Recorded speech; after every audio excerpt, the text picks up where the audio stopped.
வணக்கம். இந்த வீடியோவில் டைரக்ட் செல்லிங்கில் ஜாயின் பண்ணுற எல்லாருமே 100% சக்ஸஸ் பண்ண முடியும். அது எப்படி அப்படின்னு நான் சொல்ல போகிறேன். டைரக்ட் செல்லிங்கில் நிறைய பேர் ஜாயின் பண்ணிவிட்டு இத்தனை பேர் இவங்க ஜாயின் பண்ணியிருக்காங்களே, இவங்களுக்கு கீழே இத்தனை பேர் இருக்காங்களே, இத்தனை பேருமா சக்ஸஸ் பண்ணிட்டாங்க, நம்மளாலாம் முடியுமா அப்படின்னு நினச்சிக்கிட்டே நிறைய பேர் ஒர்க் பண்ணாமல் விட்டுட்டு போகிறவங்களில் இருக்காங்க.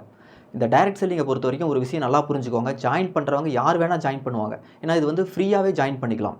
எந்த ஒரு இன்வெஸ்ட்மெண்ட்டுமே கிடையாது. அப்போ ஐடி போடுறவங்க எத்தனையோ பேர் ஐடி போட்டு உள்ளே வந்துக்கிட்டே தான் இருப்பாங்க. இப்போ 1000 பேர் சேர்றாங்கன்னா அதில் 100 பேர் தான் ஒர்க் பண்ணுவாங்க. 100 பேர் தான் சின்சியராக எடுத்து பண்ண ஆரம்பிப்பாங்க. அப்போ நம்ம அந்த 100 பேர் சக்ஸஸ் பண்ணுறாங்களான்னு தான் நம்ம பார்க்கணும். நம்ம ஆவரேஜ் எங்கேருந்து பார்க்கணும், ரேஷியோ எதிலேருந்து கணக்கெடுக்கணும். அந்த ஒர்க் பண்ணுற 100 பேரும் சக்ஸஸ் பண்ண முடியுமா? 100% சக்ஸஸ் பண்ண முடியும். கம்பெனியில் இருக்கக்கூடிய எந்த லெவல் வேணால், எத்தனை பேர் வேணால் அச்சீவ் பண்ணலாம். எந்த ஒரு மெரிட்டும் கிடையாது. அங்கே ஒர்க் பண்ணக்கூடிய எல்லாருமே வந்து அந்த லெவல் அச்சீவ் பண்ண முடியும். அங்கே எந்த ஒரு மெரிட் அப்படின்னா, இத்தனை பேர் தான் இங்கே ஜாயின் பண்ணியிருக்காங்க, இத்தனை பேர் தான் இதில் வந்து அச்சீவ் பண்ண முடியும், இத்தனை பேர் தான் இந்த லெவல் அச்சீவ் பண்ண முடியும் அப்படின்னா தான் இத்தனை பேரில் எவ்வளோ பேர் ஒர்க் பண்ணாலும் 50 பேரோ இல்லை 100 பேரோ தான் அச்சீவ் பண்ண முடியும் அப்படின்னு சொல்லிட்டு சொல்லலாம். பட் இங்கே அப்படி கிடையாது. டைரக்ட் செல்லிங்கை பொறுத்த வரைக்கும் எத்தனை பேர் வேணால், எந்த லெவல் வேணால் அச்சீவ் பண்ணலாம், எவ்வளோ இன்கம் வேணால் எடுக்கலாம்.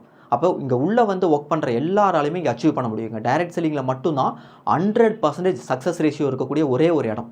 நீங்கள் வெளியே ஒரு கம்பெனியில் ஜாயின் பண்ணுறீங்க. கம்பெனியில் ஜாயின் பண்ணி அங்கே வந்து ஒரு ப்ரொமோஷன் இருக்குது. அந்த ப்ரொமோஷன் வந்து ரெண்டு இடம் இருக்குது அப்படின்னா, அங்கே வந்து 100 பேர் 200 பேர் ஒர்க் பண்ணுவாங்க. அவங்க எல்லாருக்குமே அங்கே போட்டி போடுவாங்க. அங்கே மெரிட் வந்து 2 சீட்டு தான். அப்போ எத்தனை பேருக்கு தகுதி இருந்தாலும் அங்கே 2 பேர் தான். இப்போ வந்து ஸ்போர்ட்ஸ் அப்படின்னு பார்த்துக்கிட்டிங்கன்னா, நூற்றுக்கணக்கான ஆயிரக்கணக்கான பேர் வந்து அங்கே ப்ராக்டிஸ் பண்ணுவாங்க. அங்கே வந்து நிறைய பேர் வந்து அங்கே விளையாண்டு அதுக்காக வந்து ட்ரை பண்ணிகிட்டே இருப்பாங்க. அங்கே இருக்கக்கூடிய இடம் ஒரு ஃபியூ பிளேசஸ் தான். இப்போ கிரிக்கெட் எடுத்துக்கிட்டிங்கன்னா 11 பேர் தான். பிளேயிங் 11 மட்டும்தான். 1000 பேர், லட்சம் பேருக்கு வந்து தகுதி இருந்தாலும், தோனி மாதிரி 1000 பேர் இருந்தாலும் சரி, விராட் கோலி மாதிரி எத்தனை பேர் இருந்தாலும் சரி, அங்கே விளையாடக்கூடியவங்க இத்தனை பேர் தான். இத்தனை பேருக்கு தான் அங்கே சீட்டு. மெரிட் அப்படிங்கிறது இவ்வளோ தான். பெஸ்ட்லேயும் பெஸ்ட் அப்படிங்கிறத தான் செலக்ட் பண்ணுவாங்க. ஒரு கம்பெனியாக இருக்கட்டும், எந்த ஒரு இடத்துலையுமே மெரிட் அப்படின்னு இருக்கும். எவ்வளோ பேருக்கு வந்து குவாலிட்டி இருந்தாலும் சரி, அங்கே ஒரு சில சீட்ஸ், ஒரு சில இடம் தான் இருக்கும். அதுக்கே எத்தனை பேர் போட்டி போட்டுட்டு நம்ம படிக்கிறோம், நம்ம வந்து அதுக்கான ப்ராக்டிஸ் பண்ணுறோம். பட் டைரக்ட் செல்லிங்கை பொறுத்த வரைக்கும் 100% சக்ஸஸ் ரேட் இருக்குங்க. உண்மையாக உள்ளே வந்து ஒர்க் பண்ணுறீங்க அப்படின்னா, நீங்கள் எல்லாருமே இங்கே வந்து பெரிய லெவல் அச்சீவ் பண்ண முடியும். உள்ளே வந்துட்டு எத்தனையோ பேர் வந்து எந்த ஒர்க்குமே பண்ணாமல் கொஞ்ச நாள்லேயே விட்டுட்டு போகிறவங்க இருக்காங்க. அவங்களெல்லாம் பார்க்காதீங்க. ஒர்க் பண்ணுற எல்லாருமே இங்கே எத்தனை பேர் ஒர்க் பண்ணுறாங்களோ, சின்சியராக பண்ணுறாங்களோ, ஒவ்வொரு நாளும் இந்த பிஸ்னஸில் கன்சிஸ்டண்ட்டாக ஒர்க் பண்ணுறாங்களோ, அவங்க எல்லாருமே இந்த பிஸ்னஸில் அவங்க ஒர்க்குக்கு ஏற்ற மாதிரி அந்த லெவல் அச்சீவ் பண்ணுறாங்க.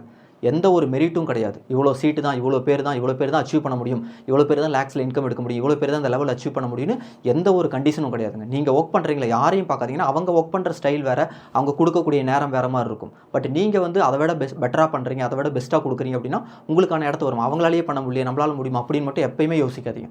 உங்களோட பெஸ்ட்டை கொடுங்க. 100% நீங்கள் எல்லாருமே இதில் சக்ஸஸ் பண்ண முடியும். தேங்க்யூ. Wish you wealth.